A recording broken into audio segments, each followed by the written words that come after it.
Basically हमारा system है 18 kilowatt का और इसमें हमने 60 सोलर पैनल्स यूज़ किए और इसके थ्रू हम एक फार्म को जो है इरिगेशन के लिए वाटर सप्लाई कर रहे हैं और इसको हमने हाइट में लगाया क्योंकि इन फ्यूचर में भी चांस है कि यहाँ पे कुछ पौधों की हाइट ज़्यादा हो जाएगी, जिसकी वजह से सोलर पैनल्स पर शेडो आ सकते हैं। तो इन एडवांस हमने ऑलरेडी सोलर पैनल्स की हाइट ज़्यादा कर दी है और क्या नाम इसका तकरीबन 18 किलोवाट का लोड है और वेरी एफिशिएंटली ये काम कर रहा है। और कनेक्शंस के लिए इधर हमने 20-20 पैनल्स को सीरीज में जोड़ा है और 3 स्ट्रिंग्स बना के हमने उसको सोलर इन्वर्टर के साथ कनेक्ट किया है और उसको आगे हमने प्रोटेक्शन सिस्टम सारा लगाया हुआ है उसके आगे।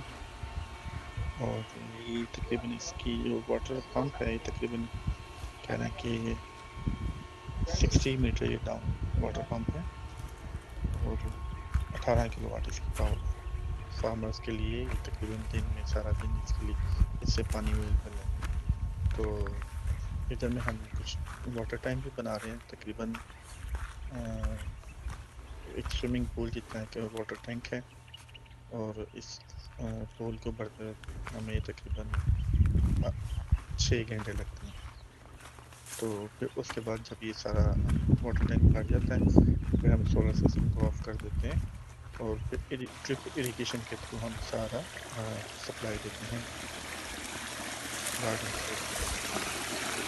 इसमें जो इन्वर्टर लगा हुआ है वो INBT का हमने यूज़ किया और साथ में हम आपको शो करते जाएंगे वाटर फ्लो मीटर भी लगाया हुआ है, वाटर रेगुलेटर्स भी लगाए हुए हैं। रोड में हमने वाटर गेज वगैरह लगाई हुई है जिससे हमें मालूम पड़ता है कि पानी आ रहा है और प्रेशर एक्यूमुलेटर भी लगाया हुआ है to accommodate the extra pressure of the water है।